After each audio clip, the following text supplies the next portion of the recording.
Hello, everyone. Since this is either a highlight, a standalone book, or the first episode in a series, I'm jumping in to remind you what the rules are for this podcast. First rule is, no real people stories. That means that any details from our own lives are merely anecdotal. We do not read books about real people, and we are not reading historical fiction.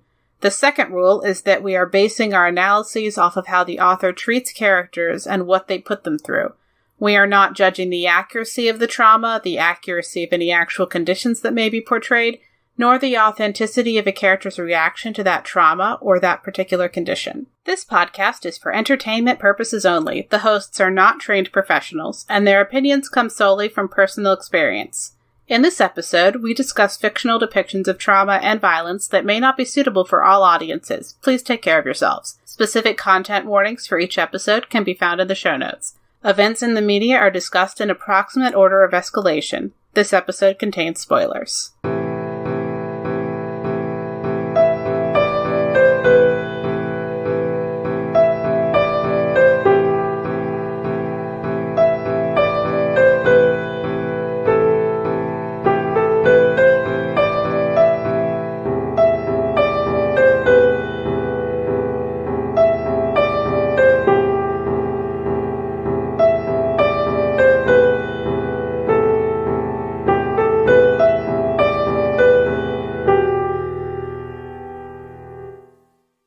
Hi, I'm Nicole.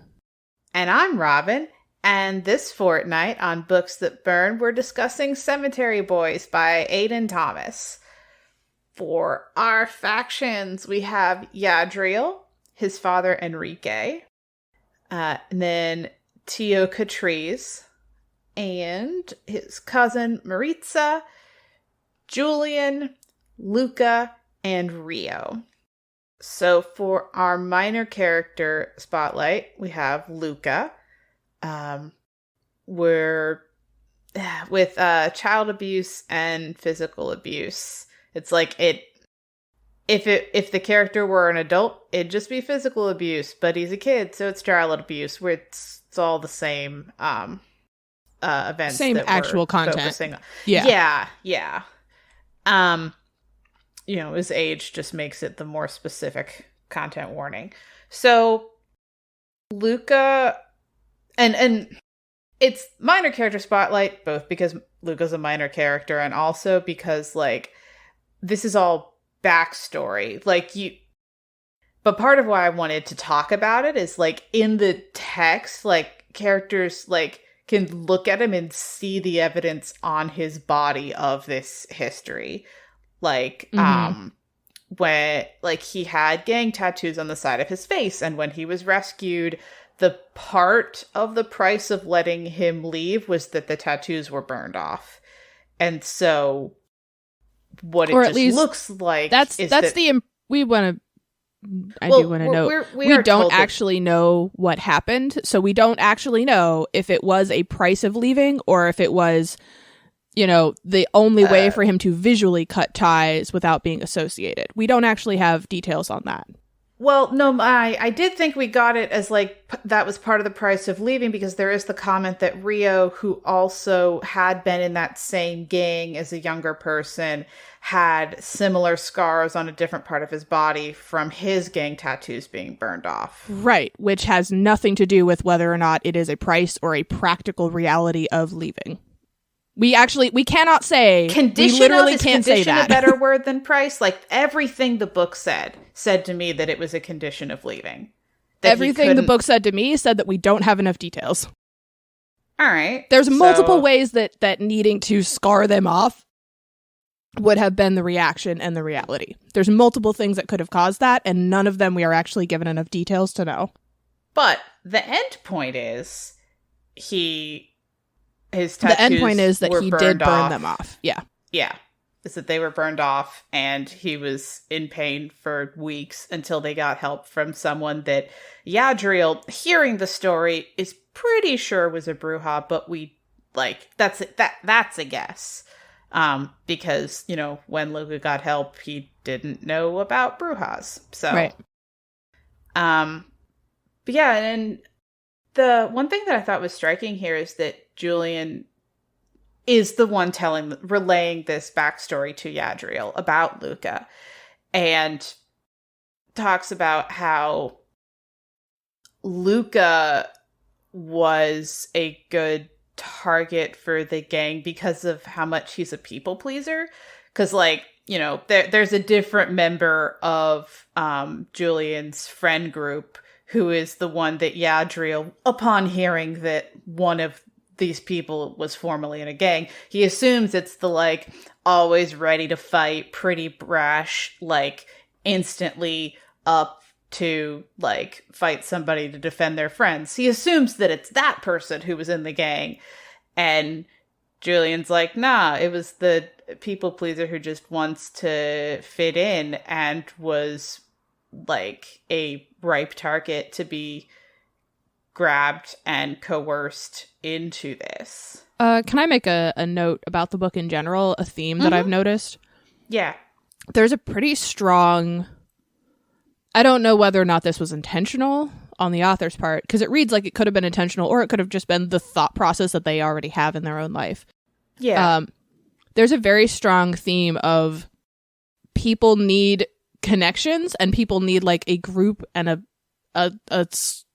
clan, a squad to belong to. Mm-hmm. And without that, what are you going to even do to function? And so I thought that was kind of interesting reading through it, because we get that with Luca, both with the friend group that he is currently in with Julian, and also prior with that gang involvement. And explicitly so, like Robin was talking about. Like, it's not that he, you know, this was his dream or whatever. Like, no, he wanted a community. He wanted friends. He wanted to belong. And that group offered that. Yeah. And then also we see that in a lot of the conversation surrounding just, like, other topics that we're going to talk about later, but I just want to set it up here. With Yadriel, we see this pretty strong, like, you know, I can't be who I am. And again, we'll talk about that in our next topic. Yeah. Because I don't want to lose my group, my family, my sense of belonging. I don't want to lose my people that I belong with. Mm-hmm. And that's kind of a running theme with every single collection of people that we see in this book. Oh, for sure. And with Luca, it's not like he went from zero to gang just because he wants to get along. Like, I mean, well, that's not what we were saying. No. I know that's not what we were saying. I have a follow-up thought, which is it didn't go from zero to gang. He was being abused by his dad. Right. So he's not getting that right. That so community from family. Yes. So he already doesn't have a place where he belongs, and he's being abused. And then it gets offered a place where he'll still be, like, abused in the sense, at minimum, in the sense of, like, being part of this gang and around all this violence. But he can feel like he belongs. And then when he gets rescued by Rio and pulled out of the gang, then that lets him be in a space where the whatever, and I'm not saying the kids are abusing the other kids. What I'm saying is they have there are violent tempers. They're all dealing with their shit, and they're not all, like, good at being people around each other. And so it is miles better than where he was, but he's still sleeping rough and, like, not, you know, he'll say, like, oh yeah, no, I totally have a place to stay. And Julian's like, no, he doesn't. He doesn't sleep at his house. He doesn't, like, he doesn't have somewhere to be for the night, but he has somewhere to be for his days. Is the impression that I get for what's going on with Luca. And yeah, yeah. A lot of this is we just get Julian's kind of filling us in on other people. So we don't really have any, like, at all, any first person details or people who actually were there to witness a lot of it. Yeah. But it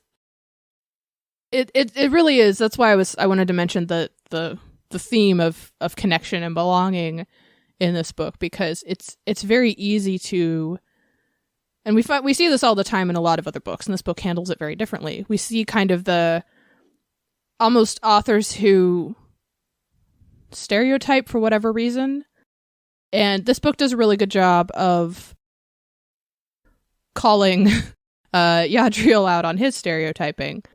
Mm-hmm. And then also reinforcing why that choice would have been made by this younger child version of this character. Yeah, because if you say, nah, it's not the brash guy, it's like the little guy, then it feels like it's trying to be a punchline to a joke. Right. Right. But this book explicitly makes it clear that is not what is happening. Right. And I find that very, very good.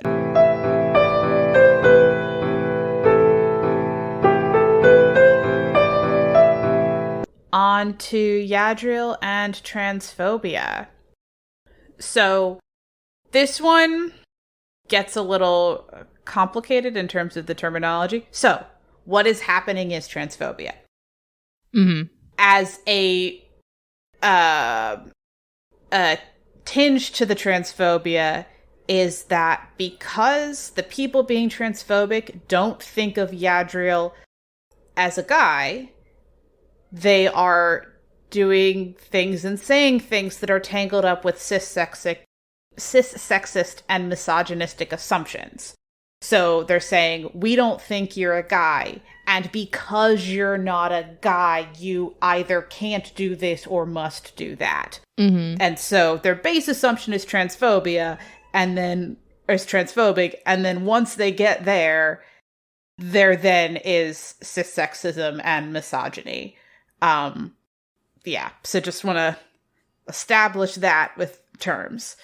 So with this, there are a lot of different ways to handle a character who is going to be dead named in a text, especially when it's a fictional character. A way of showing the character being dead named without the author having come up with a dead name for the character.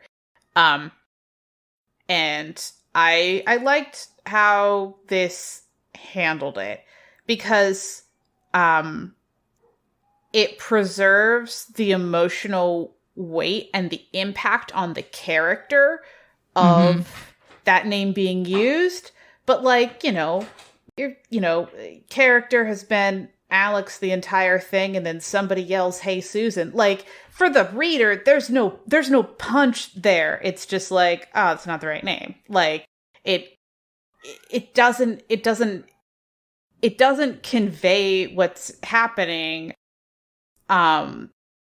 especially to someone who hasn't been through that similar situation. But we have no baggage on whatever the dead name is. Yadriel does.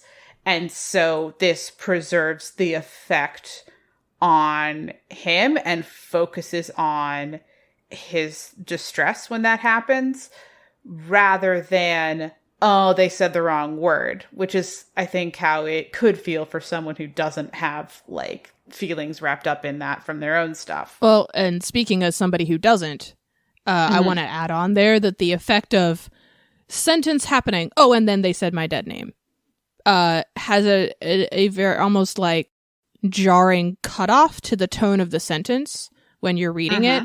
As somebody who does not have any emotional attachment to that, even a little bit, that gives you the abrupt feeling of, oh, wait, what? That you're kind of expecting as a character, where if they had just substituted another name, it would have just been, wrong word, moving on. But it would have kept the sentence flowing. It would have kept the sentence flow, but substituting that shock of that sentence break where you think reading it, at least maybe a little how it's going to end, or at least you could narrow it down. And then suddenly it's just not ending that way.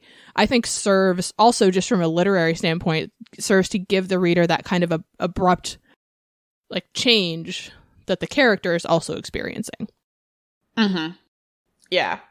And then with the misgendering, I think most of the time, like, that's all that, like, that happens. Like, the wrong pronoun is used, the wrong phrasing whenever it's in Spanish, because, like, Spanish is a gendered language in terms of just how the words are. And I know enough to be able to tell, especially when, helpfully in their narration, Yadriel, narrates about, like, they're still, like, I'm not your daughter, like, I'm not your niece. And I look and I'm like, oh yeah, that word in Spanish that I didn't know ended with an A. I see what's going on. Like, right.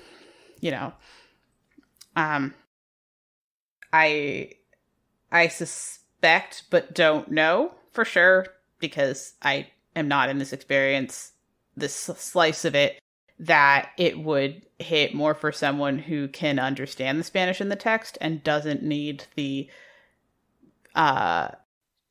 mix context of clues, reaction and paraphrasing and context clues that happened to let any English-only readers know what happened. So I suspect it would hit more, but I don't know. But, like, I know in English it would hit more, so I'm gonna go say, yeah, it probably does. I mean, like, it's pretty well reinforced. I don't speak fluent Spanish, but there was, like, maybe 10 words in this entire book that I didn't recognize. I couldn't have translated on my own anyway. And I mean, I'm not in the culture, which I think would be the biggest barrier there. But it's pretty well reinforced, There's no mixing of pronouns talking about the same person or anything in a sentence. Like, you kind of get the feel that that's how they think of him.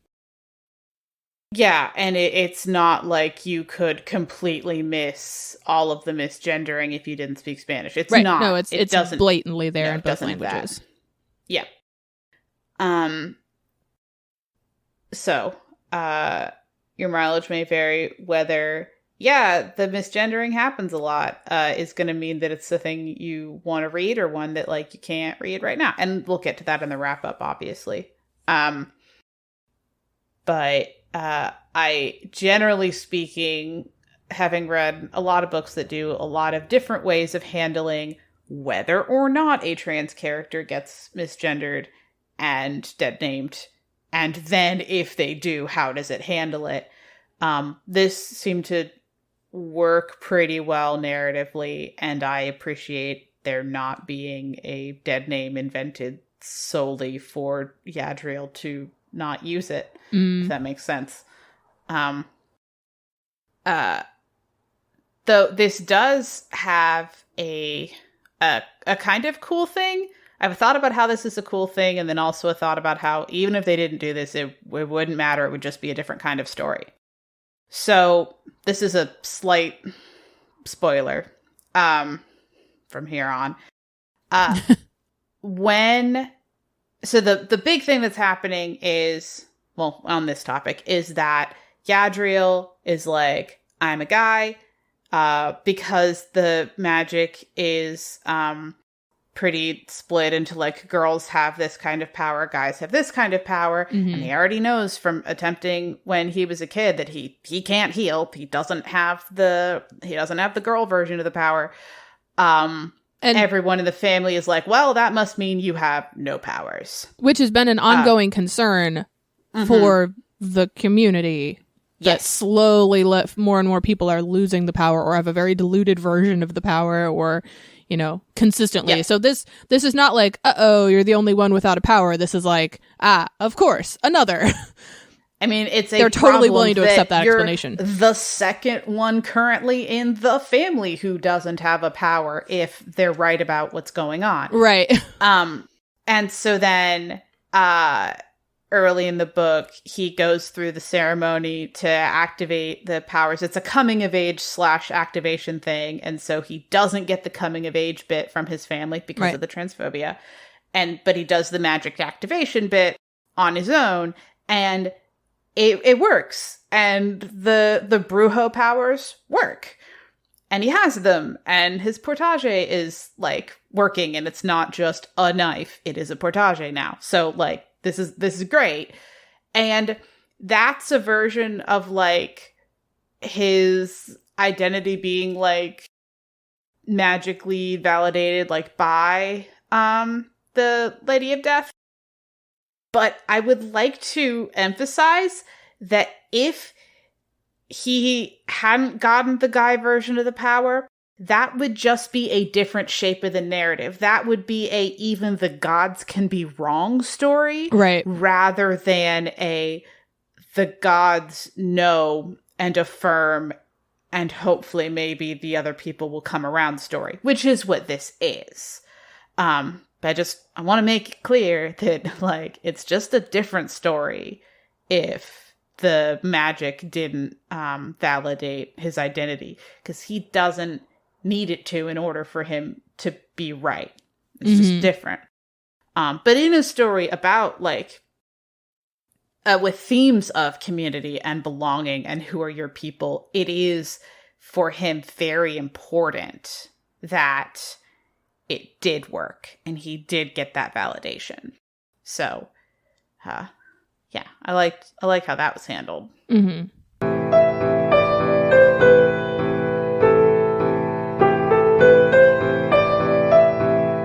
On to Julian and murder. I apologize if that feels like a spoiler. That he's a ghost is literally in the blurb on the back of the book and, like, everywhere. Yeah, this is not a spoiler.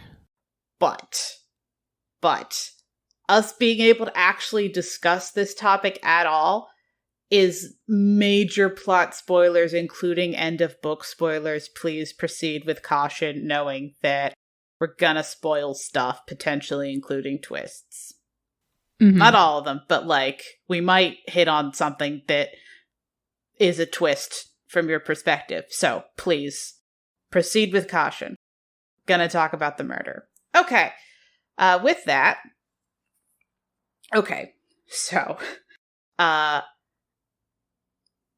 he's a ghost, but he's not dead yet. Now, if you're like, what? Just stop here. Just go read the book. Okay. All right. Proceeding. There's a huge fridge horror thing happening with what's going on, because, like, there's finding out that actually he has been slowly being drained of blood over the last several days and he's not dead yet. There's, like, finding out that that's what happened, and then there's, for me, rereading this book with the thought on the whole time where he's, like, you know, getting to know Yadriel and trying to figure out what's going on and, like, running all around town, that he's just slowly dying this whole time. Just this whole time. This isn't the only book that I've read where a character who is a ghost or ghost-like person, where it ends up being important that they aren't actually dead. They're just not all the way. They're just slightly alive. The world of the living right then. Yeah. Because of the slightly spoilery nature of that, dead. I can't name the book I'm thinking of because it just spoils, like, a book 2 thing in a trilogy. But I've run into this before, and I like this one. This I like how this was handled. It makes I appreciated the deftness with which you have the concern that ghosts are going to go maligno, and then the worry that the thing that looks a whole lot like a seizure, but he's a ghost, is maybe him starting to go maligno, because Yadriel, like, hasn't been in all the Brujo stuff, and best case scenario, like, he'd be in the training version of it. So he's been shielded somewhat from what it looks like when a ghost goes maligno. So he knows a version of it from having seen it probably in the past, but he doesn't know necessarily that whatever's happening with Julian can't be that. And so he's very worried about it. It's also, I thought it was interesting how we get little clues the whole time. There's just tiny little inconsistencies in what Yadriel thinks is supposed to happen versus what is actually going on. Even right down to just him not being able to banish Julian in the first scene or two. Yep. And, Yadriel chalks that up to, maybe I'm not actually good at this, or I can't actually do this, or, Julian has to give permission, I can't force it, or whatever. And then we get to the end of the book, and it's like, oh, no, you were just still alive. Okay. Yeah. Yeah. But I thought it was very interesting to read and kind of, it's one of those where, like The Sixth Sense, you get to the end and you're like, aha, those were clues. Not weird. Got it. Yeah. Though I'm gonna mention it here because this is one of a thing I really, really like, but that I cannot mention in the wrap up because it is absolutely a spoiler. Right. One of my just favorite things with this is how from almost everyone's perspective at the end of the book, Julian and Yadriel being in the hospital and fighting people to get to each other came out of nowhere from most of the other people's perspectives, and it's it's great. I really like how happy the ending manages to be, and I'll just leave that alone, not trying to spoil the end of the book, but just it is funny to me how much no one else, almost no one else, has any idea of what is going on. Right. Yeah. But so with the actual murder, we went ahead and did actually call this trauma murder because before my reread, I had been thinking that he hadn't actually died. No, he actually died. Right. He was slowly dying for several days and then actually died. And stuff that I don't want to spoil happens to make it not necessarily permanent. But he did die, and he's not the only one. And I don't know, it makes it weird to talk about because you have 2 days of them slowly going through the process of making peace with the idea that he is already dead. And then the instant it's no, you were 5 minutes late, or that kind of a vibe. Then, then it's no, I don't care. I don't care that I had been mostly okay with this. Actually, for Yadriel, slowly less and less okay with it, and for Julian, more and more okay with it.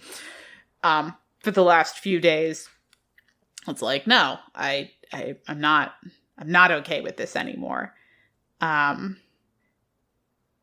It's what makes this either a romantic October read or a spooky February read, depending on how you want to do it. Don't know if you had any specific things with this you wanted to bring up. I like the twist a lot. I think you hit most of the points. Okay. Because it's just a very good reveal.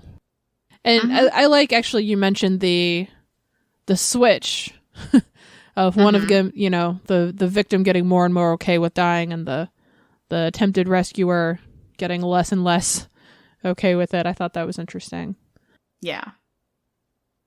Yeah, because Julian's like, well, I'm going to do all my last things, and then it's fine to actually kick the bucket. But Yadriel's like, no, I'm getting to know this person more and more. Right. I've made a friend. I don't want him to go. Yeah. I've made an undead friend, and now I'm sad because I don't have many of those. Yeah. A friend who was not transphobic. And, actively supportive to the extent that you could be as a ghost. If your friends are transphobic to you, they're not friends. Well, this is so true. I was just saying friends. Yeah. He has, 2 friends. Mm-hmm. Maritza, that's 1. His cousin. And now Julian, that's 2. Done. Yep.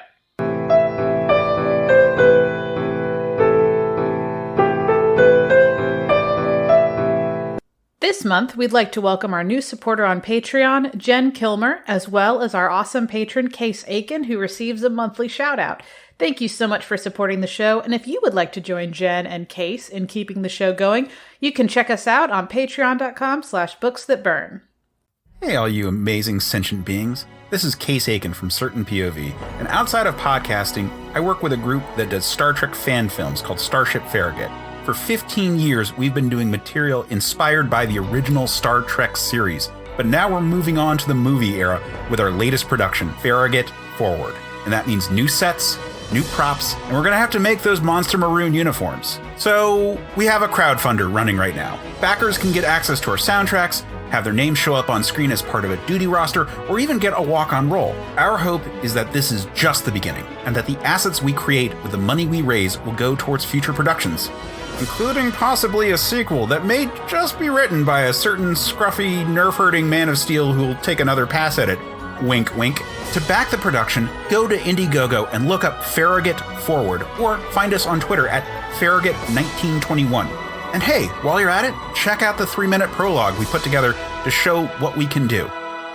But in the meantime, live long and prosper. On to the wrap-up and ratings for the gratuity rating for child abuse. It's backstory. The descriptions of what happened are mild. The descriptions of what happened, I would argue, are either moderate or severe, but just taken with care. But I think we can just say backstory because we aren't really given a lot of details. Yeah, there's almost no details. It's us stating here what happened would be the same level of the book. So that I'm going to call backstory. Yeah. Yeah. You could extrapolate and imagine, but the actual book has very little. The actual book has not even enough for us to really say. Yeah. Transphobia. I'm going to go severe, but then we'll talk about it in the care rating. Mm-hmm. Agree. Yep. Murder most foul. The murder, also weirdly... severe. Yeah, it's severe. It's this interesting mix of backstory and severe, but... That's true. I will also add backstory to our little spreadsheet here. Yeah. Backstory / off-screen, depending on literally exactly. Oh, no, that's true. It's not backstory. It's off-screen. Yeah, it's off-screen. You're right. It is happening during the opening chapters. Okay. Technically. All right. Integral, interchangeable, or irrelevant. I feel like the child abuse is things irrelevant. Yeah, it's irrelevant. Things associated with the character thematically feed into other things with the theme. Yeah, but the actual things that we are told about don't even impact the plot at all. Literally none. We actually I kind of referenced that even a little bit and when we were talking about the topic. Yeah. It has nothing to do with the plot. It's just kind of there. It's just kind of filler info on this one character. Mm-hmm. This one character that is off screen 99.99999% of the book, also, to be clear. Yeah. Yep.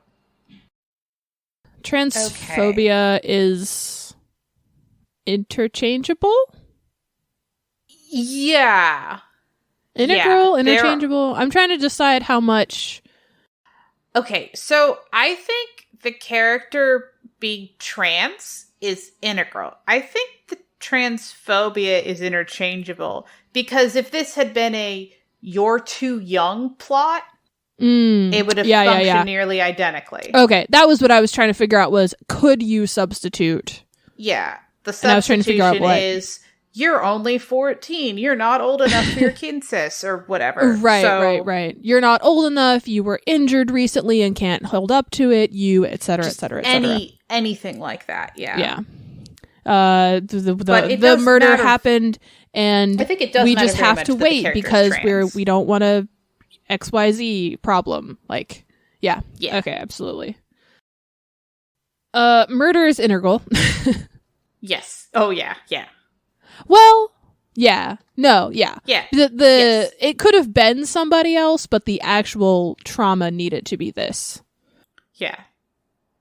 And I don't think you could have slapped a different name on the character is enough to make it interchangeable. Like, that's not I was going to argue that their cousin could have been.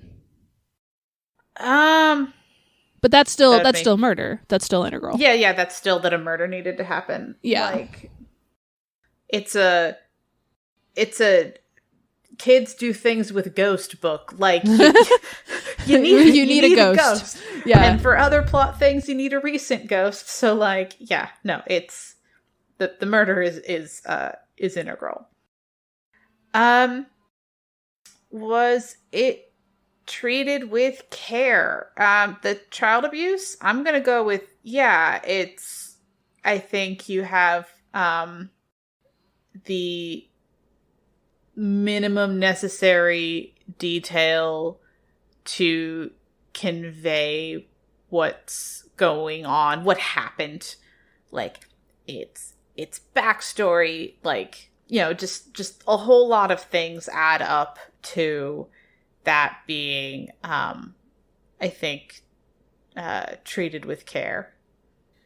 Yeah, I agree. And the actual descriptions that we get are the literal bare minimum, almost bare minimum. They could have done less, but there's not a lot of wiggle room there. Yeah. The transphobia. I don't want to just say yes. I want to say enough. Yeah. Well, there is a lot of care treated, a lot of care taken, but also it is very, very on-screen present, and we are hearing and seeing almost exactly what they are doing and saying. I'm gonna say not enough. This isn't a condemnation. This is not in a bad way. I just like. I mean, it is a story about this thing, in a way. And there's very little buffer, like when I before my top surgery, I was physically uncomfortable reading this book in places. And that I'm no longer physically uncomfortable has nothing to do with the book being different the second time around. Like, if this is resonant for you, there's very little filter. And the main filter that is there of, like, not having a dead name in the text for Yadriel, not having one that is given to the reader, that is, I think, important on, like, the spectrum of how one can portray this, like, in terms of that decision. But I don't think it meaningfully changes the care level. Okay, because that's fair. We don't have any attachment to whatever that name could have been. Right. All right, fair enough. Murder most foul. I actually think this was treated with either care or enough care. But I will say, if you finish the book and then start to think about it, there is some fridge horror. I actually want to argue against your rating. Oh, okay. Because we have those, like, moments that are him reliving the thing that happened, except that's hashtag spoilers. Yeah. But, like, there are those moments in there where that ghost is actively not having a good time, and also, like, I would argue maybe enough or not enough, but, like, I don't think it's just a no. I think that those moments are pretty visceral when they do happen, and that kicks it down a little. Okay, so not enough. Yeah. Okay, I'm good with that. Only because of those like flashbacky things. Yeah. If that wasn't there, then this would just be yes. Mm-hmm. But like they're important because yeah, no, they're absolutely important. They're just definitely move that care rating down a little. Yeah, they do change the feeling of going through the book. All right. The moral directionality, our relatively new rating that I'm very excited about and so glad that Nicole came up with. It's great. Okay, so for the moral directionality, so this is for the ratings a clear moral directionality would be that there's like one general alignment of like what things in the book are good and bad or desirable and not desirable. Clear is the author expects us to pick a side and is very clear on who is right. And everybody else has to like prove themselves or just gets written off from how the author frames it for us as a reader. Not about the characters, but about how we are supposed to see it. Muddy is when things are, maybe we can make a case for multiple sides, or maybe maybe somebody has a good point, even if they're on the bad side, quote unquote. And it's just a little bit trickier to decipher. And then Tangled is like, either everybody is right or everybody is wrong. And oh boy, it's kind of up to us as the readers. Yeah. I feel like this was pretty clear, honestly. Yeah, this felt very clear, and also like part of to the degree that this is a like maturing, growing up narrative, because like it is a little bit. Yeah, it's the I had a hell of a couple of days version of growing up. Yeah, but that is like in terms of books, like that is a version. Part of it is like Yadriel getting some clarity on like a way of like a thing you hadn't like thought of before. Right. This feels pretty clear. Like the characters that were disagreeing about certain things, like whether transphobia is cool, are much more in alignment about no by the time we get to the end. But again, even if the characters never come around, like we as an audience are very clearly told when they are harming other people, we're very clearly told this is not okay. You are not supposed to like that. This is bad. Yep. Don't agree with that. Got it? Good. Like we get that pretty solidly. Which is the important part. The characters figuring it out eventually has literally nothing to do with this rating. It's all on us. But I process things a bit more granularly than Nicole does, and so for me, that the characters do change is one of the things that makes it more obvious for me that it's clear. Gotcha. If that makes sense. It does. I know that's not how you process it, Nicole. No, and also I would argue with you about it if you thought otherwise. Yeah. No. I do think it's clear. Okay. For a variety of reasons, but that is one of them that affects it. Okay. Anyway, if either they change their minds or like it's really, really obvious that the ones who aren't are obviously in the wrong, that helps me figure that out. Anyway, so for the point of view for trauma and aftermath, for the child abuse, we don't get that character's perspective. Yeah. We get somebody else talking about how that is in their backstory.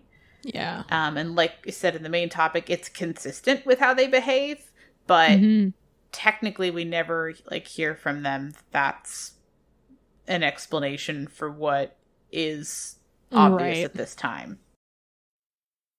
What'd you think for the transphobia? Definitely just Yadriel. Yeah. We really just only get him and his perspective and his feelings and opinions on it. Yep. And then for the murder, we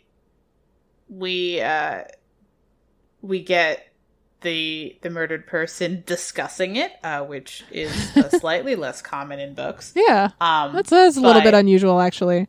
Yeah, but we don't have like generally speaking, we don't really have inside his head on it. And I'm saying generally speaking, and please don't ask more because spoilers. But for the almost all of it, like, we don't have his perspective. Right. All right. Also a newer portion of our ratings, we have the trope spotter. All right. The trope spotter this time is willfully weak. This is where a character could totally do a thing, but doesn't for reasons.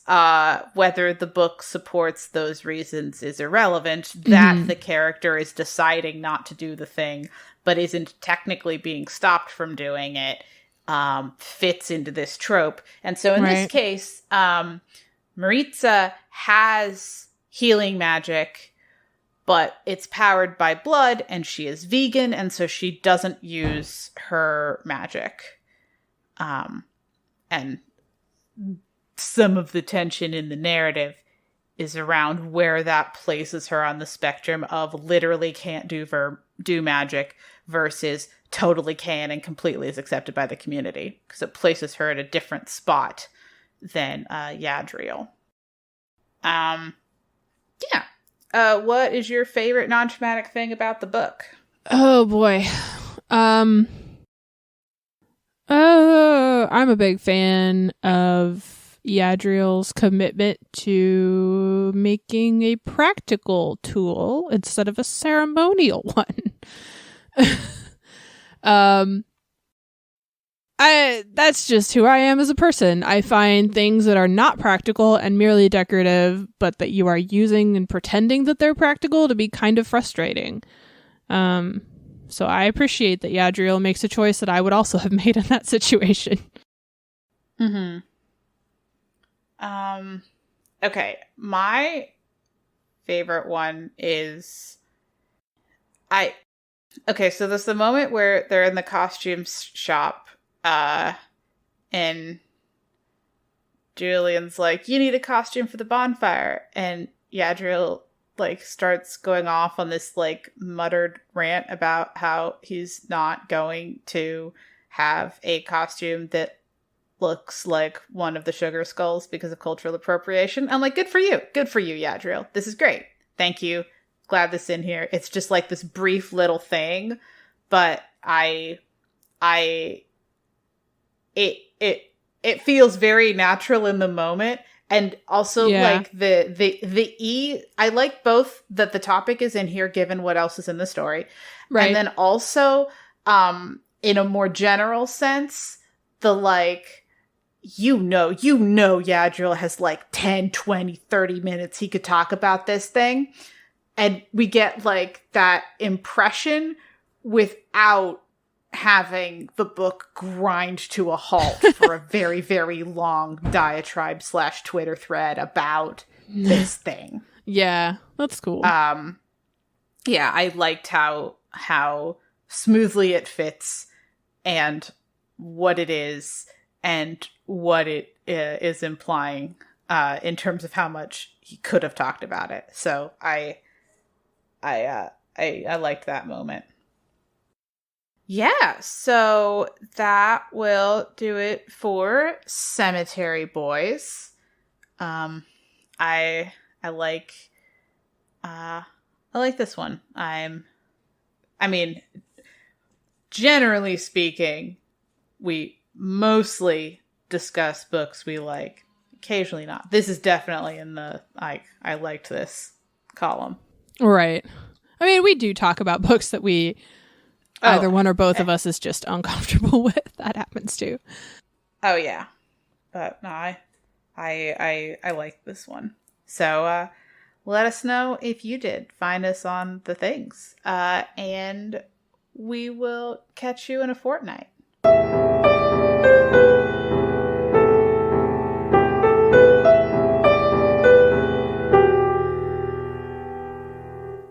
All music used in this podcast was created by Nicole as Heartbeat Art Co. and is used with permission.